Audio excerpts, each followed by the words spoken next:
Hi everyone, welcome to our channel. సింపుల్గా టేస్టీగా పోహా ఎలా చేయాలో చూసేద్దాము. మనం మార్నింగ్ బ్రేక్ఫాస్ట్లోకి కానీ ఈవినింగ్ స్నాక్లోకి కానీ చక్కగా చేసుకోవచ్చు. ఈవినింగ్ టిఫిన్స్లోకి కానీ చేసుకొని తినేసేయచ్చండి. అప్పటిదప్పుడు ఒక 10 మినిట్స్లో చక్కగా చేసేసుకోవచ్చు. ఇక్కడ అటుకుల్ని చూడండి, ఇలా ఒక్కసారి ఇట్లా కడిగేసేసి వాటర్లో మంచిగా కడిగేసి ఇలా పక్కన పెట్టుకున్నాను. ఎండుమిర్చి, ఆనియన్, క్యారెట్ని కట్ చేసి పెట్టుకున్నాను.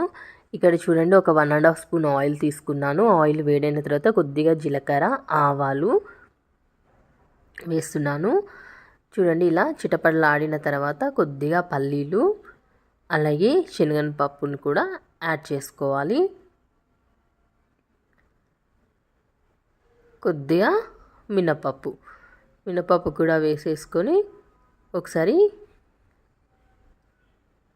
మిక్స్ చేసేసుకుందాము. మీడియం ఫ్లేమ్లో పెట్టి ఇలా కలుపుతూ వేయించుకోవాలండి పల్లీలు, శనగపప్పు, మినపప్పుని. ఇవి కొద్దిగా బ్రౌన్ కలర్ అయిన తర్వాత కరివేపాకు ముందుగా కట్ చేసుకునే వేసుకుందాం. పచ్చిమిర్చి, ఎండుమిర్చి అవి మనము ముందుగా కట్ చేసి పెట్టుకున్నాం కదా, అవన్నీ ఇందులో వేసేసుకోవాలి. ఫస్ట్ అయితే కరివేపాకును వేసానండి. తర్వాత క్యారెట్, పచ్చిమిర్చి, ఆనియన్ని కూడా వేసాను. ఇవి కూడా ఇలా కలుపుతూ ఫ్రై చేసుకోవాలి ఆయిల్లోనే. మీడియం ఫ్లేమ్లోనే పెట్టుకొని చేసుకోండి. ఇక్కడే మనము పసుపు అలాగే సాల్ట్ని కూడా యాడ్ చేసుకోవాలండి.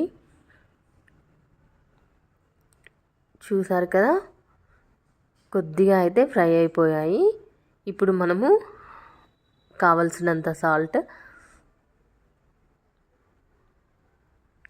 అలాగే పసుపును కూడా యాడ్ చేసి మళ్ళీ ఒకసారి మిక్స్ చేసేసి కొద్దిగా ఆనియన్స్, క్యారెట్ అనేది ఆయిల్లో ఫ్రై కావాలి. మీడియం ఫ్లేమ్లో పెట్టుకొని కలుపుతూ ఆనియన్స్ అవేవి కొద్దిగా ఫ్రై అయ్యే వరకు ఇలా ఫ్రై చేస్తూ ఉండాలండి. పప్పులు అన్నీ మంచిగా బ్రౌన్గా అయిన తర్వాతనే పచ్చిమిర్చి అవన్నీ వేసుకోవాలి మనము. ఇలా మధ్యలో కలుపుతూ ఆనియన్స్ ఫ్రై అయ్యే వరకు అయితే ఫ్రై చేసుకోవాలి. ఫ్రై అయిన తర్వాత మనం ముందుగా నానబెట్టి జల్లీ బాస్కెట్లో వేసుకున్న అటుకుల్ని ఇందులో వేసేసుకొని కలిపేసేసుకొని ఒకసారి సాల్ట్ చెక్ చేసుకుంటే సరిపోతుందండి. కొత్తిమీర ఇష్టం ఉన్న వాళ్ళు పైనుండి కొత్తిమీరని కూడా చల్లేసుకోవచ్చు. అంతే అండి, ఎంతో టేస్టీగా సింపుల్గా చేసేసుకోవచ్చు. బ్రేక్ఫాస్ట్ కూడా తొందరగా అయిపోతుంది. మనం నైట్ ఎవరైనా ఫాస్టింగ్ ఉన్న వాళ్ళు కూడా ఈజీగా టిఫిన్ లాగా కూడా చేసుకొని తినేసేయచ్చు. మనకి కూడా తొందరగా అయ్యే బ్రేక్ఫాస్ట్ అంటే అటుకులే కదా. మార్నింగ్ ఎప్పుడైనా బిజీగా ఉన్నప్పుడు కూడా ఇలా చేసేసుకోవచ్చు ఫాస్ట్గా, తొందరగా. మళ్ళీ స్టమక్ ఫుల్లీగా ఉంటుంది అటుకులు తిన్నట్టయితే. అలాగా వెయిట్ గెయిన్ కూడా ఉండదండి, స్టమక్ ఫుల్లీగా ఉంటుంది. ఇప్పుడు అటుకులు వేసాం కదా, మళ్ళీ కింద నుండి పై వరకు అంతా ఈవెన్గా కలిసే వరకు కలుపుకోవాలండి. కలిపేసుకొని ఒకసారి సాల్ట్ చెక్ చేసుకొని స్టవ్ ఆఫ్ చేసుకుంటే సరిపోతుంది.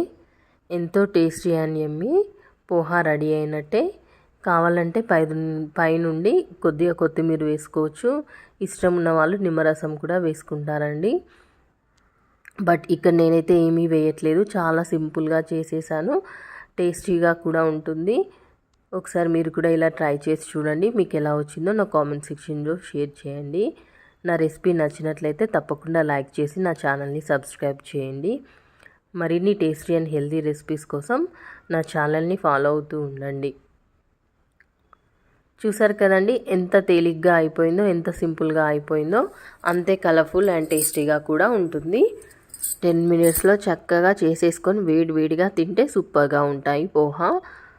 పొడిలాడుతూ చూడండి చక్కగా వస్తాయి. మనం ఒకసారి వాటర్లో కడిగేసి ఒక జాలి దాంట్లో వేసి పెట్టుకోవాలండి. అప్పుడు అటుకులు ఇలా పొడిగా చక్కగా వస్తాయి. Thank you for watching. నచ్చితే లైక్ చేసి నా ఛానల్ని సబ్స్క్రైబ్ చేయండి. మరిన్ని టేస్టీ అండ్ హెల్తీ రెసిపీస్ కోసం నా ఛానల్ని ఫాలో అవుతూ ఉండండి. ఓకే ఫ్రెండ్స్, మీరు కూడా ట్రై చేసి మీకు ఎలా వచ్చిందో నా కామెంట్ సెక్షన్లో షేర్ చేయండి. Thank you.